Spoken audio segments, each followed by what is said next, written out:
Thank you, and thank you for the invitation and for coming. It's indeed a pleasure to address you in this important conference, particularly talking about Tunisia, which perhaps was relatively unknown in certain countries, but now has become a symbol of heroism and bravery, being the birthplace of this Arab Spring.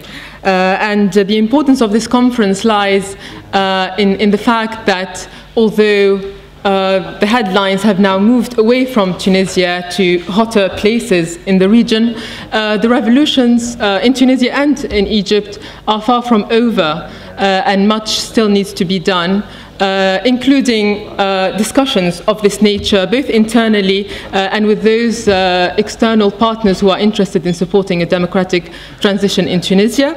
And secondly, it's important to realize that the cases of Tunisia and Egypt are of crucial importance for the future of the region, and that they have a definite impact on the progress or otherwise of democracy across the region. So as I said, the revolution is far from over, and here we're discussing obstacles and challenges. And I will just make a few points. I will talk about external and internal challenges. Starting with internal challenges, as many have heard the phrase that the dictator has gone, but dictatorship still remains.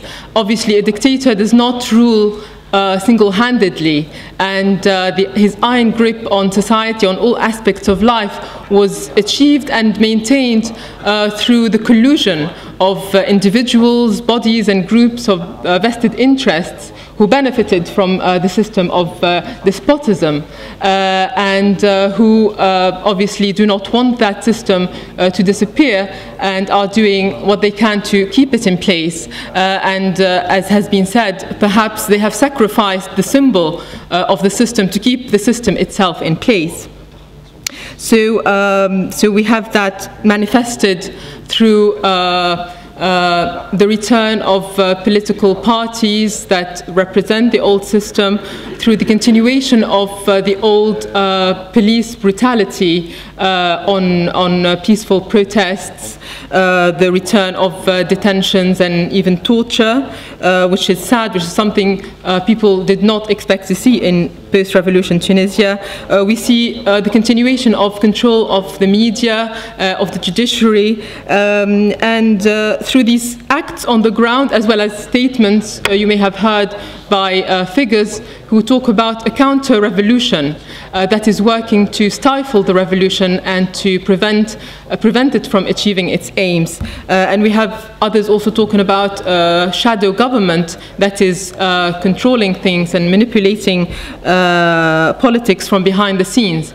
And while we cannot confirm that something like that exists, what we can see is that there are hesitant steps by the government. There is a lack of political will to break with the past, which is something that people are demanding. We see that the progress that has been made since 14th of January has only been achieved after continued pressure from the streets. After each wave of protest, the government gives some concessions, and even the demands that are met are on the whole met in form only and in a diminished way, such that there isn't much substance to it. For instance, the solution of the ex-ruling party has been achieved, but we see the return of the same figures to try and monopolize political life, and the same with the announced disbanding of the political police responsible for gross human rights violations, according to international human rights groups. We see its return to the scene. Similarly with the Constituent Assembly and having a Council for the Protection of the Revolution, the aim is the demand is met in name but not completely in substance. The second internal challenge is what I call the mentality of exclusionism. which is a great threat to democracy. It's indeed contradictory with democracy that anyone should be excluded and denied the right to participate in political life. We see through acts of violence and harassment that aim at preventing people from exercising their right to participation in political life, as well as through a discourse of fear-mongering and defamation that targets certain parties. And this is indeed very dangerous because this is a continuation of the mentality used by Ben Ali to maintain a grip on society under the guise of fighting fanaticism. You know, we must go back and read history and learn from history and not allow history to repeat itself. For at the end of the 80s and the beginning of the 90s, Ben Ali used the same discourse. He proclaimed that I am here to bring you democracy, but democracy is not for everyone. Just bear with me while I finish off with these enemies of democracy, and then we will all live happily ever after. And sadly, and with disastrous consequences, sectors of the political opposition and civil society accepted this deceptive discourse. And what was the result? Did we have democracy? No. What we have is not only a heavy price paid by al-Nahda, which was the target of this crackdown. We have over 30,000 of its members and sympathizers arrested, over 50 people killed under torture and under inhumane detention conditions. We have the systematic use of torture, rape, repression and harassment of families. However, it did not stop there. After the weakening of al-Nahda, obviously it was easy to turn to the rest of the opposition, as well as the rest of society, including unions, the media, anyone who tried to challenge despotism. And we had at the end of the 90s, as Dr. Monsef Marzouki said, we had the death of politics in Tunisia, following the exclusion of a major political player, which ended up robbing Tunisia of a historical opportunity to establish the first Arab democracy. Hence, it's very important to realize that it's very important not to let this happen again, and not to be deceived by this discourse of fear-mongering and exclusion.